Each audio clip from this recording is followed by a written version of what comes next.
नमस्कार, मैं दिव्येश द्विवेदी। स्वागत है आपका। आप देख रहे हैं यूएसएन न्यूज़। अपनी स्क्रीन पर आप जो तस्वीर देख रहे हैं वो नागपुर के मिहान में स्थित आईआईएम कैंपस की है। आईआईएम कैंपस नागपुर का जो है उसकी चर्चा देश भर में है। इस कैंपस की जो सुंदरता है वो अपने आप में बेहद शानदार है, लेकिन आज इस कैंपस में आने के पीछे हमारी एक बेहद ख़ास वजह है। वजह यह है कि आईआईएम नागपुर ने नागपुर डिस्ट्रिक्ट के स्ट्रेटेजिक प्लान को तैयार किया है। स्ट्रेटेजिक प्लान क्या है? ये सीधे तौर से डेवलपमेंट से जुड़ा हुआ है। किस तरीके से नागपुर शहर का या नागपुर ज़िले का विकास किया जा सकता है, इसको लेकर ये प्लान तैयार किया गया है। इसमें कई सारी बातें समाहित है। हम इस कार्यक्रम के माध्यम से कोशिश ये करेंगे आपको कि ये जो आईआईएम नागपुर का कैंपस है खूबसूरत सा, उसका दीदार कराएं और इसके साथ में ही आईआईएम नागपुर किस तरीके से काम कर रहा है। सामान्य तौर पर ये होता है कि जो हमारे देश के प्राइम इंस्टीट्यूट होते हैं उनको हम सिर्फ स्टडी के नज़रिए से देखते हैं, रिसर्च के नज़रिए से देखते हैं, लेकिन मौजूदा दौर में ऐसे संस्थान बहुत तरह के प्रयास करते हैं जिसके माध्यम से एक तरीके से सामाजिक या समाज के विकास में किस तरीके से योगदान दिया जा सकता है उसको लेकर कोशिश होती है। इस वक्त मैं आईआईएम नागपुर के एडमिन बिल्डिंग के सामने खड़ा हूं और हमारे साथ हैं आईआईएम नागपुर के director Bhimrao Maitreya sir. Sir, आपने हमको समय दिया, आपका बहुत बहुत धन्यवाद।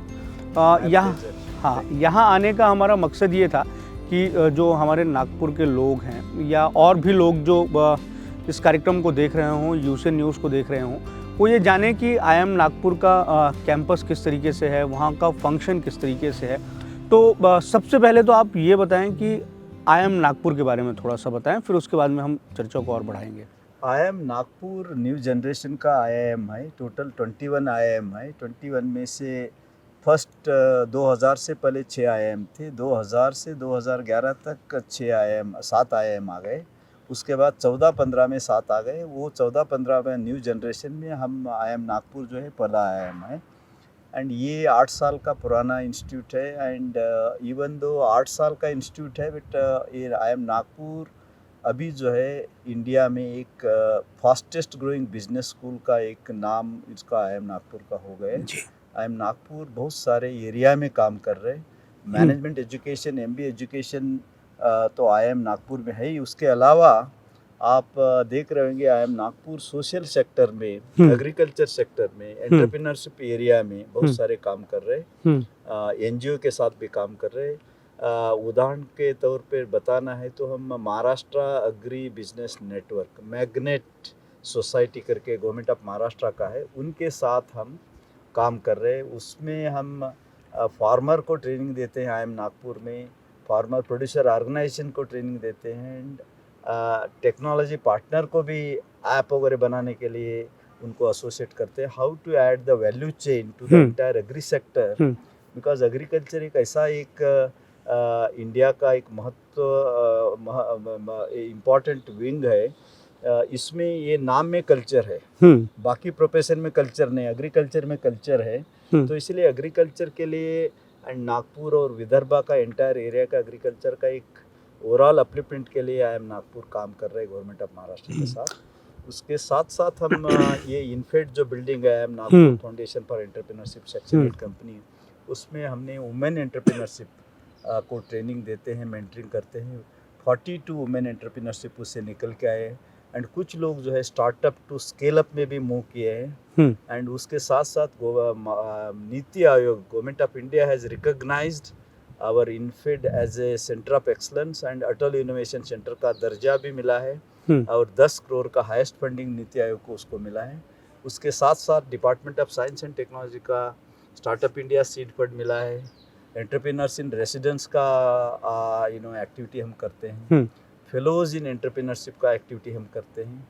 तो अवेयरनेस प्रोग्राम, बूट कैम्प बहुत सारे हम एंटरप्रेन्योरशिप में करते हैं, सो दैट यहाँ एरिया का जो यंग माइंड्स है they can get into job creator instead of job seeker. तो ये करता है। हम थोड़ा सा चलते चलते बात करेंगे।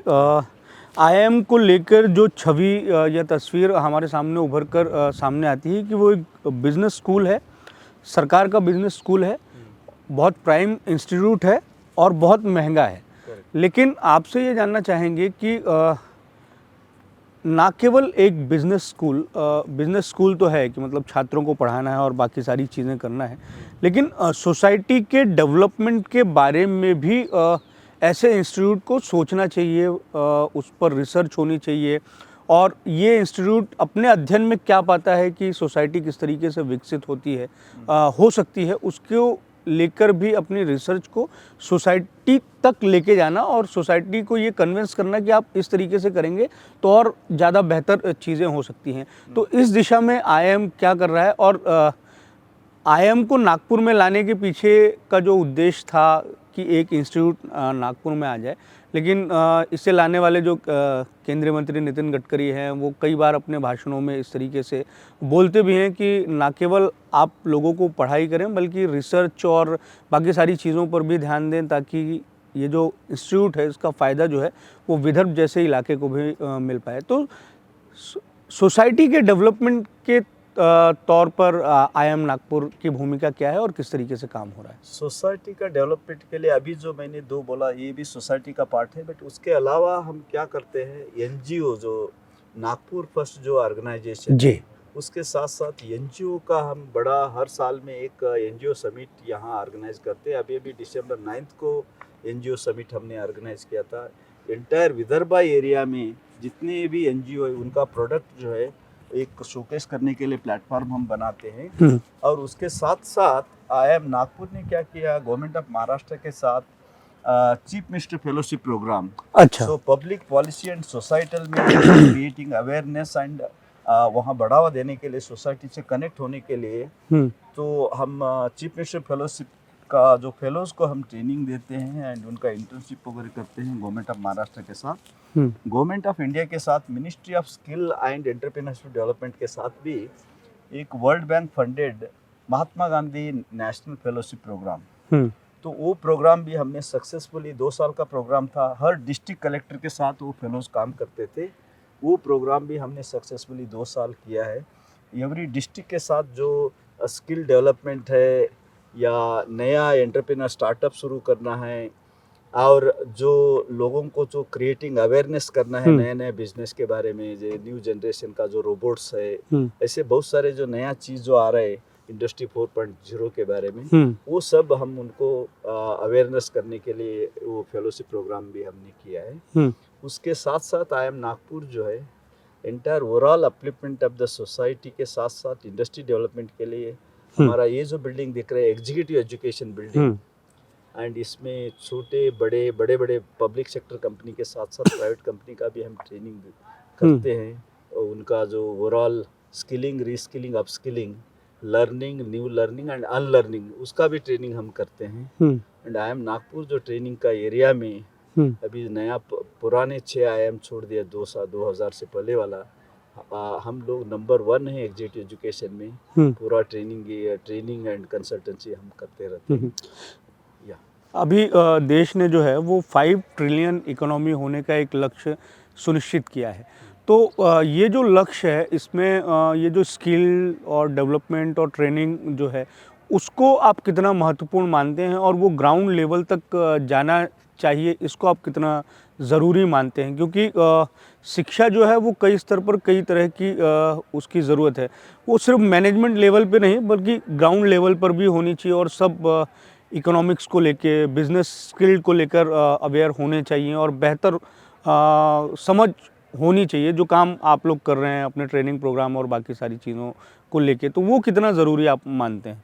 नहीं, ये जो भारत सरकार का 5 ट्रिलियन इकोनॉमी का जो लक्ष्य है एंड उसके साथ साथ महाराष्ट्र गवर्नमेंट का 1 ट्रिलियन का 27-28 का जो लक्ष्य है, ये बहुत महत्वपूर्ण है, इम्पोर्टेंट है, क्योंकि अभी भारत देश जो है दुनिया में इसका नाम जो है बढ़ता जा रहा है। एंड वर्ल्ड बैंक बहुत सारे जो एस्टिमेट्स के हिसाब से चाइना से ग्लोबल लीडरशिप इंडिया को मिलने वाला है अभी 27-28 में। तो हमारा उद्दिष्ट भी 5 ट्रिलियन का वो टाइम पे 24-25 का जो भी है, तो इसलिए महाराष्ट्र गवर्नमेंट भी अपना लक्ष्य रखा है कि 1 trillion contribution government of Maharashtra से आना चाहिए। इसके लिए grass root level including rural area का लेवल पे हमने ध्यान नहीं दिया तो ये अचीव नहीं करेंगे। इसीलिए अभी का जो हमारा महाराष्ट्र गवर्नमेंट का जो उद्दिष्ट है, chief minister and deputy CM Fadnavis साहब का जो मेन उद्देश्य जो है डिस्ट्रिक्ट स्ट्रेटेजिक प्लान, डीएसपी, जी तो हर डिस्ट्रिक्ट से bottom up approach, actually what are the, हर एरिया का अपना पोटेंशियल होता है, हर डिस्ट्रिक्ट का अपना पोटेंशियल होता है, एग्रीकल्चर एरिया में, इंडस्ट्री एरिया में, और बहुत सारे चीज़, कम्युनिटी डेवलपमेंट। तो वहाँ का जो स्टडी करके एक district development, district strategic plan बनाए, तो बेसिकली ग्रास रूट लेवल में रिक्वायरमेंट क्या है, विदाउट असम्पशन एक्चुअल डेटा के बेसिस पे बना लिया, तो ये जो 1 ट्रिलियन का गवर्नमेंट ऑफ महाराष्ट्र का लक्ष्य है, ये आसानी से अचीव हो जाएगा। हर डिस्ट्रिक्ट का पोटेंशियल आइडेंटिफाई करके वो हिसाब से प्लान बन गया एंड एक्शन ले लिया। बिकॉज दो चीज़ें हैं, planning is one thing, execution is another thing. Those who planned never did, they failed. Those who executed without plan, they also failed. So here जो है, इसमें जो अभी जो चल रहा है, प्लानिंग एंड एग्जीक्यूशन दोनों साथ साथ जाएगा, तो ये डीएसपी का माध्यम से महाराष्ट्र गवर्नमेंट का 1 ट्रिलियन इकोनॉमी का जो उद्देश्य है आसानी से अचीव हो जाएगा। प्लानिंग के हिसाब से एग्जीक्यूशन भी किया तो मेरा कोई डाउट नहीं कि ये अचीव नहीं करेगा, आसानी से अचीव करेगा। Only execution plays a key role for achieving the success. तो हम प्लानिंग में हमारा IIM नागपुर का कंट्रीब्यूशन है, एंड डिटेल जो है प्रोफेसर आलोक आपको इसके बारे में बताएंगे। ये बहुत इम्पोर्टेंट है। डिस्ट्रिक्ट स्ट्रेटेजिक प्लान पर मैं आपसे आना ही वाला था। इसके बारे में बताइए, डीपीडीसी की अभी हाल ही में बैठक हुई जिला नियोजन समिति की, उसमें आपने ये जो स्ट्रेटेजिक प्लान है इसको आपने सामने रखा, तो नागपुर में अपने आकलन में जो है वो IIM नागपुर में क्या पाया? हम आलोक जी से बात करेंगे, लेकिन आप अगर थोड़ा सा समझा पाएँ कि जैसे एक बात आपने ये भी कही बड़ी महत्वपूर्ण है कि अलग अलग ज़िलों की अलग अलग तरह की चीज़ें होती हैं, और उस हिसाब से प्लानिंग और उसका एग्जीक्यूशन होना चाहिए, वो बहुत ज़रूरी होता है। तो इससे फिर ग्रोथ जो है वो बहुत आसानी से और जल्दी हासिल हो सकती है। उसके बारे में बताइए थोड़ा। तो ये जो डिस्ट्रिक्ट स्ट्रेटेजिक प्लान है, पर अभी नागपुर जो जिला है, नागपुर डिस्ट्रिक्ट एक बड़ा डिस्ट्रिक्ट में आता है, बहुत सारे छोटे डिस्ट्रिक्ट भी है। तो यहाँ जो डिस्ट्रिक्ट स्ट्रेटेजिक प्लान का जो पोटेंशियल है, ये नागपुर एरिया में माइनिंग एक पोटेंशियल है, एग्रीकल्चर दूसरा पोटेंशियल है। यहाँ मियान जो बड़ा इंडस्ट्रियल एरिया 2002 से आया है एंड अभी जो डेवलप हो रहे हैं, एंड उसके साथ साथ नागपुर जो है centre point of India, heart of India है, एंड इसमें लॉजिस्टिक का हब भी है, इंडिया का लॉजिस्टिक हब भी है। तो ये सब पोटेंशियल जो उसके साथ 3 MIDC नागपुर में है, तो ये सब मिला के डिस्ट्रिक्ट स्ट्रेटेजिक प्लान के लिए जो ज़बरदस्त फ़ायदा होने वाला है। अभी हमने पूरा डेटा जो है बिगिनिंग से जो पहले वाला डेटा हमने लिया, उसका प्रोजेक्शन भी किया। अभी नया इन्वेस्टमेंट जो आ रहे हैं वो सब उसको सब प्लान करके अभी डिटेल स्ट्रेटेजिक प्लान हमने उस दिन प्रेजेंट किया है, ड्राफ्ट प्रेजेंट किया है। उसके बाद पूरा जो उस दिन तो पूरा स्टेक होल्डर थे, उनसे पूरा इनपुट कमेंट आने के बाद हम इसको फाइनल रूप देने वाले हैं। एक सवाल आपसे ऐसा है कि विदर्भ की जो पहचान रही है, ये सवाल बहुत महत्वपूर्ण भी होता है, और आपसे जानना भी चाहेंगे कि एक बड़ी चिंता विदर्भ की ये है किसान आत्महत्या और एग्रीकल्चर ग्रोथ। अब नागपुर की पहचान संतरे के तौर पर है कि संतरा उत्पादक जिला है ये, और वैश्विक पहचान है, लेकिन संतरे के जो किसान हैं या अलग अलग तरह के जो किसान हैं वो उनकी अलग अलग तरह की दिक्कतें हैं, और कहीं ना कहीं इन दिक्कतों की वजह से उन्हें फिर फैसला आत्महत्या जैसा कदम उठाने को लेकर मजबूर होना पड़ता है।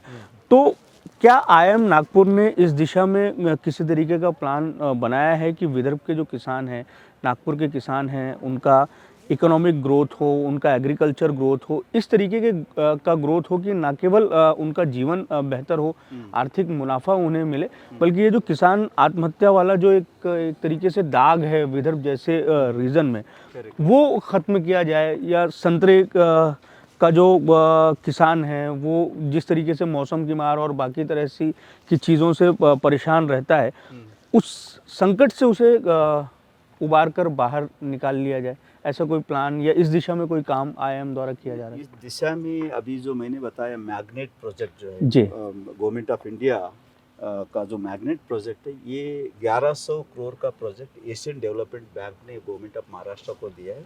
गवर्नमेंट ऑफ महाराष्ट्र ने 4 सेंटर ऑफ एक्सलेंस आइडेंटिफाई किया है। First centre of excellence IIM Nagpur को उन्होंने डिक्लेयर किया। उसके बाद हमारा पंजाब राव कृषि विद्यापीठ भी एक सेंटर ऑफ एक्सलेंस है, राहुरी विद्यापीठ है, बारामती में है। ऐसे 4 सेंटर्स हैं। एंड हमें जो दिया है 2 एरिया, एक तो विदर्भ एंड मराठवाड़ा, यहाँ का एग्रीकल्चर का वो 4-5 जो क्रॉप्स है, ऑरेंज को पकड़ के स्वीट लाइम, ऐसे 4-5 प्लांट के लिए जो फार्मर जो मेन क्रॉप्स है उनको हम यहाँ ट्रेनिंग करते हैं। एंड उसके साथ साथ अभी नया जो फार्मर प्रोड्यूसर ऑर्गेनाइजेशन एंड कुछ बहुत सारे फार्मर प्रोड्यूसर ऑर्गेनाइजेशन फॉर्म हो गए एंड इकट्ठा कोऑपरेटिव मूवमेंट आपने देखा होगा वेस्टर्न महाराष्ट्र में बहुत पहले से कोऑपरेटिव मूवमेंट रहा है, उसका बेनिफिट भी लोगों को मिला है।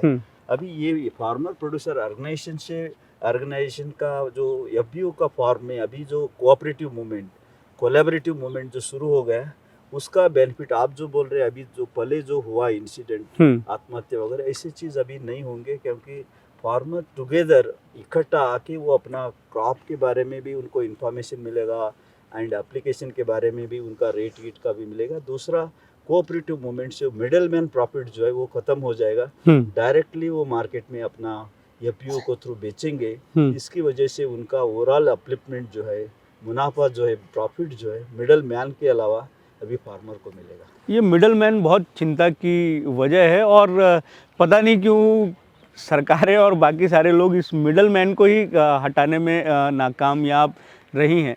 ये जो बच्चे दिखाई दे रहे हैं ये मतलब ट्रेनिंग के लिए आए हैं, कैंपस घूमने आए हैं? इस कैंपस देखने के लिए ये स्कूल के बच्चे आए हैं। हाँ। एंड ये हमारा जो कैंपस है इंडिया का और हब IIM में से world class campus, smart campus करके ये उभर के आए, इसलिए सब लोग बाकी IIM भी हमारे पास देखने के लिए आते हैं।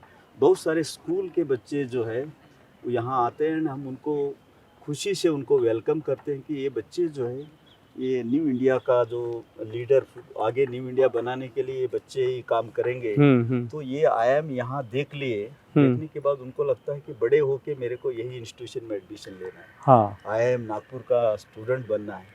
एक अंदर से जो है एक उनका एक फायर इन द बेली तैयार हो जाता है। इसलिए हम बच्चों को मोटिवेट, इंस्पायर करते हैं। आने के बाद मैं ज़रूर ऐसे बच्चे आ गए तो 15-20 मिनट में उनके साथ बातचीत भी करता हूँ टाइम निकाल के, सो दैट इनको इंस्पिरेशन मिले, मोटिवेशन मिले एंड ये देश का भविष्य जो है न्यू इंडिया के लिए इनका कंट्रीब्यूशन बहुत बड़ा होने वाला है, इसलिए इनको हमेशा हम इंस्पायर करते हैं। चलिए सर, हमसे बात करने के लिए आपका बहुत बहुत शुक्रिया, आपने समय निकाला और हमें IIM के बारे में बताया। IIM का कैंपस तो बहुत ही शानदार है, लेकिन संभव है कि बहुत सारे लोग इससे उतने ज़्यादा जुड़े ना हों, लेकिन एक ऐसा देश का प्रतिष्ठित संस्थान अगर हमारे नागपुर में है तो उसके बारे में जानना और समझना तो हर किसी को चाहिए। आपने हमें समय दिया, आपका बहुत बहुत धन्यवाद। Thank you very much. नमस्कार। इसके बाद अब हम जो IIM नागपुर ने डिस्ट्रिक्ट स्टैटिस्टिक प्लान जो तैयार किया है वो किस तरीके से है, उसकी क्या विशेषताएं हैं, इस पर अधिक बातचीत करेंगे प्रोफेसर आलोक कुमार सिंह सर से। वो हमें डिटेल में समझाएंगे कि ये जो प्रोजेक्ट है वो आखिर क्या है। हमारे साथ हैं professor Alok Kumar Singh, operation and management, IIM Nagpur. Sir, सबसे पहले तो आपसे ये जानना चाहेंगे कि जो स्ट्रेटेजिक प्लान जो आप लोगों ने प्रेजेंट किया है डिस्ट्रिक्ट गवर्नमेंट को या गवर्नमेंट ऑफ महाराष्ट्र को, वो स्ट्रेटेजिक प्लान क्या है उसके बारे में बताइए कि उसमें आपने किन किन बातों को समाहित किया है। गवर्नमेंट ऑफ इंडिया का एक टारगेट है कि 27-28 वित्तीय वर्ष 27-28 तक वो 5 ट्रिलियन इकोनॉमी में आए और टॉप 3 में अपनी जगह बनाए विश्व में। इसके लिए उन्होंने क्या किया कि सारे स्टेट्स को, सारे राज्यों को एक बोला गया कि आप कुछ टारगेट अचीव करें, और जिसमें महाराष्ट्र को एक डायरेक्टिव है कि 1 ट्रिलियन इकोनॉमी जो है महाराष्ट्र की होनी चाहिए। और इसके लिए सारे डिस्ट्रिक्ट को प्रयास करना है, उसके लिए कार्य करना है, ताकि जो सारे डिस्ट्रिक्ट मिल के जो हम प्रोड्यूस करें और जितनी इकोनॉमी बना पाएँ तो महाराष्ट्र की टोटल इकोनॉमी जो है 1 ट्रिलियन को अचीव कर सके। तो हमने अपनी स्टडी में ये देखा कि नागपुर जो है करीब 5-5.5% कंट्रीब्यूट करता है महाराष्ट्र की इकोनॉमी में, और किस तरीके से हम 1 ट्रिलियन और अकॉर्डिंगली फिर नागपुर कैसे उसका 5% अचीव कर सकता है, इसके लिए हम लोगों ने एक स्टडी करा। बहुत सारे इनफैक्ट हमारे जो डिप्टी चीफ मिनिस्टर हैं श्री फडणवीस साहब, उन्होंने ये इनिशिएटिव लिया और एक नई प्लानिंग की सोच लाई। वो सोच थी बॉटम अप अप्रोच। ऐसा होता है यूजुअली कि जो लोग प्लान बना रहे हैं ऊपर से प्लान बना दिया और उसको एग्जीक्यूट करते हैं। और फडणवीस साहब का ये कहना था और सरकार का भी ये कहना है कि आप नीचे के लोगों को पूछिए कि उनकी क्या ज़रूरत है, उनको क्या चाहिए और कैसे वो उसको आगे बढ़ा सकते हैं। तो ये बॉटम अप अप्रोच के साथ हम लोगों ने काम करना शुरू किया। जितने भी डिपार्टमेंट्स हैं, government, non government, private institutions, cooperative, सब से हम लोगों ने कई दौरों की बातचीत हुई उनके साथ। उनको समझा गया कि कैसे वो ऑपरेट करते हैं, क्या क्या प्रोजेक्ट वो कर रहे हैं, कैसे उसको बढ़ाया जा सकता है ताकि हम एक जो टारगेट दिया है सरकार को उसको हम अचीव कर सकें। कौन कौन से नए प्रोजेक्ट, इनोवेटिव प्रोजेक्ट्स हम ला सकते हैं। और एक नई चीज़ कह सकते हैं, बहुत नई तो नहीं है लेकिन एक सस्टेनेबिलिटी की बातचीत होती है आज, कि जो भी हम यूज़ कर रहे हैं, उपभोग कर रहे हैं, हमें आने वाली जनरेशन्स के लिए उसको भी छोड़ के जाना है। ऐसा ना हो कि आगे वाली जनरेशन्स के लिए कुछ बचे नहीं। तो ये माइंस और बाकी सारे राइट। तो उसमें बहुत सारे कॉन्सेप्ट हैं ऐसे कि आप अपनी चीज़ों को, उसकी जो यूज़ है उसको कम करिए, रिसाइकल करिए, रीयूज़ करिए। अच्छा, ये डिस्ट्रिक्ट लेवल पे प्लान बनाया है कि रिसाइकलिंग और बाकी सारी चीज़ें। तो इन सब चीज़ों को भी ध्यान में रखा गया कि ऐसा नहीं कि हम डेवलपमेंट और उस टारगेट को अचीव करने में हम सारी अपनी जो भी संपदा है उसका उपयोग कर लें। तो ऐसा नहीं होना चाहिए। और इस तरीके से एक कोलैबोरेटिव टाइप का एक प्लानिंग करके कि कैसे हम टारगेट भी अचीव करें और सस्टेनेबिलिटी को भी हम ध्यान में रखें। तो 3 सेक्टर यूजुअली हम इकोनॉमिक्स में बात करते हैं, प्राइमरी, सेकेंडरी और टर्शियरी। प्राइमरी होता है agriculture, animal husbandry. Secondary manufacturing related जो चीज़ें होती हैं, और टर्शियरी जो होता है वो सर्विसेज की होती है। जिस तरीके IT सर्विसेज है, होटल्स हैं, टूरिज़्म है, ये सब टर्शियरी सेक्टर में आता है। और ये तीनों का कंट्रीब्यूशन मिला के पूरी GDP को हम उसको देखते हैं कि कितनी GDP है डिस्ट्रिक्ट की, राज्य की, फिर आगे देश की। तो उसी तरीके से हम लोगों ने भी सारे डिस्ट्रिक्ट के प्राइमरी, सेकेंडरी और टर्शियरी सेक्टर्स हैं उनके लोगों से बातचीत करा, और फिर आगे हम लोगों ने ऐसा एक प्लान बनाया जो नीचे के बॉटम अप अप्रोच से आया, लोगों से बातचीत करके, और जो किया जा सकता है ऐसा प्लान बनाना है जो कि जिसको एग्जीक्यूट किया जा सके। ऐसा नहीं कि कुछ भी ऐसा बना दिया जो हम अचीव नहीं कर सकते। तो इस तरीके से हमने एक डिस्ट्रिक्ट स्ट्रेटजी प्लान को बनाया। क्या इसमें स्ट्रेंथ क्या है और वीकनेसेस क्या है? आपने क्या पकड़ा कि नागपुर का स्ट्रेंथ क्या है और वीकनेसेस क्या है? किस पे ज़्यादा फोकस करने की ज़रूरत है? राइट। तो एक शॉर्ट एनालिसिस हम लोग करते हैं, strength, weakness, opportunity and threats. So Nagpur आज की डेट में तो एक ऐसा, आप जानते हैं, ये सेंटर ऑफ इंडिया है, और हर जगह से कनेक्टिविटी इसकी बहुत अच्छी इम्प्रूव हो गई है। रेल कनेक्टिविटी हो, एयरवेज का बहुत ज़्यादा विस्तार हुआ है, नए एयरपोर्ट आने की बहुत ज़्यादा चांसेस हैं कि नया एयरपोर्ट आए। विज़न ये है कि एक वेयर हाउस और एक हब बनाया जाए नागपुर को। बहुत सारा कार्य हुआ है इसमें, बहुत सारे राज्यों से और बहुत बड़ी बड़ी जगहों से, with in Maharashtra, outside Maharashtra, connectivity road की, रेल की, सब बहुत अच्छी है। तो एक बहुत अच्छा एक कहिए स्ट्रेंथ है नागपुर का। उसके अलावा माइनिंग जो आपने अभी बात की कि बहुत सारे मिनरल्स हैं यहाँ पे, स्पेशली कोल है, मैंगनीज है, जो यूज़ होता है इंडस्ट्रीज में, और उसका एक बहुत बड़ा सोर्स नागपुर है। WCL जैसी कंपनी है यहाँ पे, मॉयल है। तो ये सब स्ट्रेंथ है हमारे नागपुर डिस्ट्रिक्ट की। जो कॉलेजेस हैं यहाँ पे वर्ल्ड क्लास, जैसे एक आप IIM में है, इसी तरीके से IIIT है, NIT है, उसके अलावा NLU है, नेशनल लॉ यूनिवर्सिटी है, नेशनल कैंसर इंस्टीट्यूट है, नीरी है, ICAR के 2-3 संस्थान है यहाँ पे, कॉटन रिसर्च इंस्टीट्यूट है। तो इस तरीके के संस्थानों का यहाँ होना इसको और एक मजबूती देता है कि आप यहाँ पे रिसर्च करते हैं और उस रिसर्च को आप इम्प्लीमेंट कर सकते हैं आगे, उसको अपने ना ओनली केवल डिस्ट्रिक्ट में नहीं, केवल राज्य में और आगे देश के लिए भी आप बहुत सारी चीज़ों को यूज कर सकते हैं। एक चीज़, सब कुछ स्ट्रेंथ है। आपकी रिपोर्ट में जो आपने DPDC की बैठक में प्रेजेंट की, उसमें एक चीज़ मैंने देखा है, आपका एक ये भी उसमें फोकस था कि जो माइग्रेशन है, जो स्टूडेंट्स हमारे यहाँ पढ़ने के बाद में जो माइग्रेट हो रहे हैं जॉब अपॉर्चुनिटीज़ और बाकी सारी चीज़ों के लिए, वो हमें रोकना पड़ेगा जी। इसके बारे में थोड़ा सा बताइए कि ये थॉट ऑफ आइडिया क्यों है इकोनॉमिक डेवलपमेंट के रिगार्डिंग में? राइट, तो कोई भी अपना घर छोड़ना नहीं चाहता। सीधी सी बात तो ये है कि हमारा अगर ये जगह है, अगर हमें अपॉर्चुनिटी यहीं मिल जाते हैं तो हम कोशिश करेंगे कि यहाँ रहें।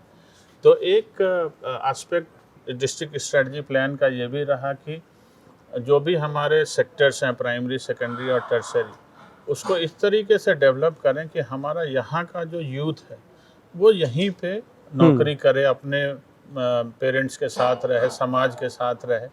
क्योंकि एक बहुत बड़ी समस्या आज के दिन में ये भी है कि लोग अपने समाज से दूर होते जा रहे हैं। और उसका एक कारण अपॉर्चुनिटीज़ है कि आपको सही अपॉर्चुनिटी मिल जाए तो आप फिर वहीं रहेंगे, आप बाहर जाने की ज़रूरत नहीं। तो जैसे IT कंपनीज़ हैं, अभी काफ़ी हैं नागपुर में, लेकिन संभावनाएं और भी बहुत हैं, और अच्छी कंपनीज आ सकती हैं और विस्तार हो सकता है इसका। इस मिहान एरिया में तो खास करके लिए उनके सुविधाएं बनाई गई हैं इस तरीके की कि और IT की कंपनी आ सकती हैं, जो आज की डेट में एक बहुत बड़ा एम्प्लॉयमेंट का सोर्स है। तो हम लोगों ने भी अपने प्लान में ऐसा रखा है कि IT हो, मैन्युफैक्चरिंग हो, NIT में बहुत सारे पाठ्यक्रम चलते हैं, केमिकल, मेटलर्जी, तो उन सब चीज़ों की अगर सारी जॉब्स यहाँ अगर आ जाती हैं तो वो सारे बच्चे हमारे यहीं रहेंगे। जो लोग यहाँ आते हैं वो रुकें यहाँ पे, यहीं नौकरी करें, यहीं अगर उनको स्विच ओवर के भी चांसेस कभी मिलें अगर ज़रूरत पड़ी तो इस तरीके का अगर हम इकोसिस्टम बनाते हैं जहाँ पे कि लोग को अपॉर्चुनिटीज़ हो, जैसे कि बाकी बड़े शहरों में पुणे है, मुंबई है, दिल्ली NCR है, हैदराबाद है, बेंगलोर है, उसी तरीके का इकोसिस्टम जॉब का अगर हम नागपुर में बनाएं, और बन रहा है, मैं कहूँगा कि काफ़ी हद तक हम उसमें आगे भी हैं। बहुत सारी कंपनीज आई हैं, मैन्युफैक्चरिंग में बहुत काम चल रहा है। सरकार की ओर से भी ऐसे बहुत सारे जो स्कीम्स हैं जो इसको प्रमोट कर रही हैं। तो मुझे लगता है कि आने वाले सालों में बहुत अच्छा यहाँ पे एक इकोसिस्टम बनेगा जो कि यूथ को यहीं पे रहे और उसको कहीं जाने की ज़रूरत ना पड़े। अच्छा, आपने स्टडी की होगी तो आने वाले 10 साल में कौन सी इंडस्ट्री बहुत ज़्यादा पॉपुलर होते हुए, या नागपुर का जिस तरीके से इकोनॉमिकल इंफ्रास्ट्रक्चर है या वातावरण है, उसमें कौन सी जो इंडस्ट्री है वो बहुत ज़्यादा अच्छे बेहतर तरीके से ग्रोथ करती हुई कर सकती है, ऐसा आपको दिखाई देता है? जी, तो हमारी स्टडी में हमने सारी इंडस्ट्रीज को 2 भागों में बांटा है। एक को कहा ग्रोथ और दूसरे को कहा एस्पिरेशन। ग्रोथ वो जिन्होंने पिछले 8-10 सालों में बहुत अच्छा करा है, जैसे कि रियल इस्टेट है। रियल इस्टेट करीब 22-24-25% का कंट्रीब्यूटर रहा है नागपुर की इकोनॉमी के लिए। तो रियल इस्टेट ऐसा है कि पिछले 7-8 सालों में बहुत अच्छा करा उन्होंने और कंट्रीब्यूट भी करा उन्होंने। मेटल्स, मैन्युफैक्चरिंग, ये सब ने भी अच्छा कंट्रीब्यूशन करा है, जो माइनिंग है, इन सब चीज़ों में। तो इनको हमने ग्रोथ सेक्टर बोला, और ये ऐसे हैं जो अभी और चलेंगे। आने वाले 10 सालों में भी इनका कंट्रीब्यूशन अच्छा रहेगा। लेकिन एक एस्पिरेशनल सेक्टर की बात की हमने, और सनराइज सेक्टर की बात की कि जैसे जैसे चीज़ें बदल रही हैं, टेक्नोलॉजी आ रही है, तो और क्या यहाँ पे नया हो सकता है जिसके लिए एक अनुकूल वातावरण है यहाँ पे, एक इकोसिस्टम है कि अगर ऐसी कंपनीज यहाँ पे आएंगी तो बहुत अच्छा हमारा रहेगा और वो भी अच्छा सस्टेन करेंगे यहाँ पे। तो उसमें जो सबसे टॉप लेवल पे है उसको वैसे तो नाम स्टोरेज है, बट कॉमन लैंग्वेज में उसको बोलें कि जो वेयर हाउसिंग है, ट्रांसपोर्टेशन सिस्टम है, उस तरीके की चीज़ों में काफ़ी अच्छा ग्रोथ देखा गया। करीब 17-18% का ईयर ऑन ईयर ग्रोथ है उन सब चीज़ों में। प्राइमरी सेक्टर की बात करें तो फिशरीज एक ऐसा एनिमल हस्बेंड्री ऐसा क्षेत्र है जिसमें भी अच्छा ग्रोथ दिख रहा है, जिसमें संभावनाएं भी बहुत हैं।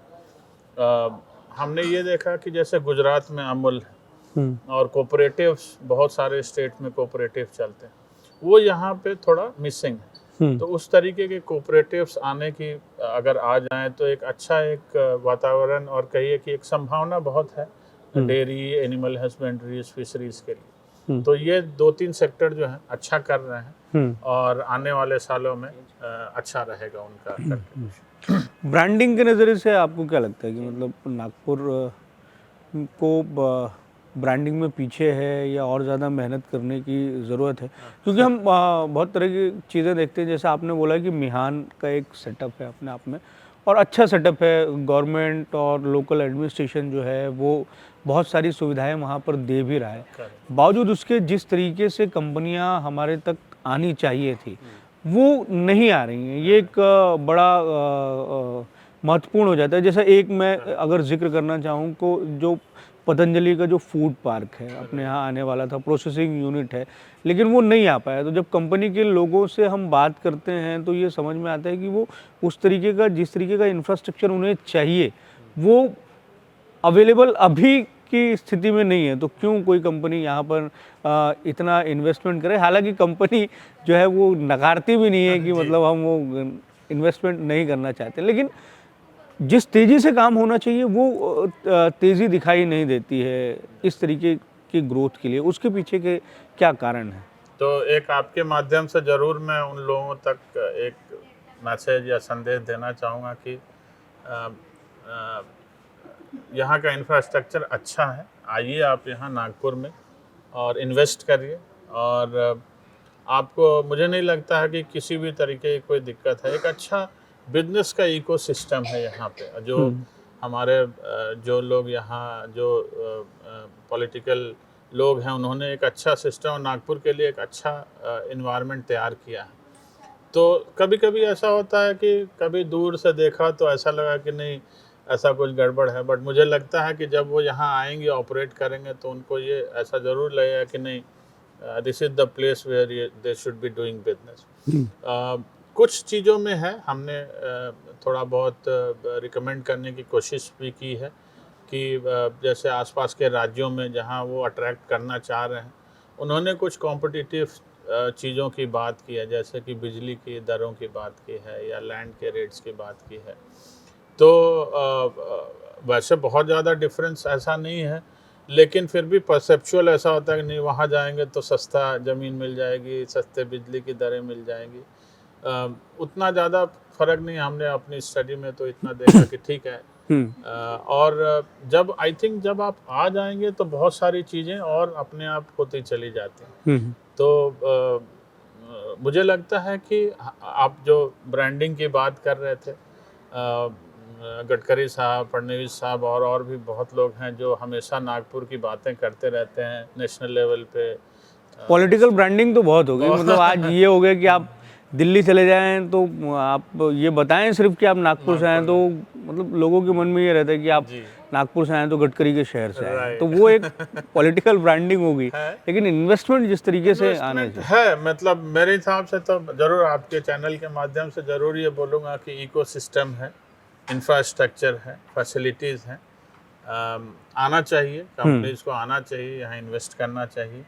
और मुझे लगता है कि एक अच्छा उनके लिए एक अच्छी जगह होगी नागपुर बिजनेस करने की। अच्छा, आपसे ये जानना चाहेंगे कि आंकड़ों के हिसाब से अगर आप हमारे दर्शकों को बता दें कि कितने करोड़ के आंकड़े के इर्द गिर्द जो हमारा देश का हमारा जो नागपुर है उसकी इकोनॉमी चलती है? जी, तो आंकड़ों में बात करें तो 2021-22 में हमारी जीडीपी जो थी नागपुर की, जीडीडीपी बोलते हैं, ग्रॉस डिस्ट्रिक्ट डोमेस्टिक प्रोडक्ट, वो 1,53,000 करोड़ के आसपास की थी। और इसको हमारा जो टारगेट है जो 27-28 का है वो करीब 3,50,000 करोड़ के आसपास ले जाना है। और प्रति व्यक्ति आय अगर देखें नागपुर में तो करीब 2-2.5 लाख के आसपास की बनती है, जिसका टारगेट हम लोगों ने रखा है कि करीब करीब इसको दुगना या 2.5 गुना करने की प्रति व्यक्ति आय की रहेगी। तो करीब मान के चलें तो 5.5 लाख 6 लाख रुपए प्रति व्यक्ति आय का एक टारगेट है। और अगर इकोनॉमिक डेवलपमेंट और इन्वेस्टमेंट होते हैं तो मुझे लगता है कि इसको अचीव कर सकते हैं। चलिए सर, आपने समय दिया हमें और इतने विस्तार से बात की, आपका बहुत बहुत धन्यवाद। बहुत बहुत धन्यवाद। Thank तो हम थे IIM नागपुर के कैंपस में और ये बताने की कोशिश कर रहे थे कि जो IIM नागपुर ने नागपुर ज़िले के लिए डिस्ट्रिक्ट स्ट्रेटेजिक जो प्लान तैयार किया है वो किस तरीके से है और किस तरीके से उसके सहारे जो है न केवल ज़िले का विकास होगा बल्कि इससे ज़िले की हिस्सेदारी को राज्य के आर्थिक विकास और देश के आर्थिक विकास में बढ़ाए जा सके या वो बढ़ सकती है। कैमरामैन अतुल गवई के साथ दिव्येश द्विवेदी, यूसीएन न्यूज़, नागपुर।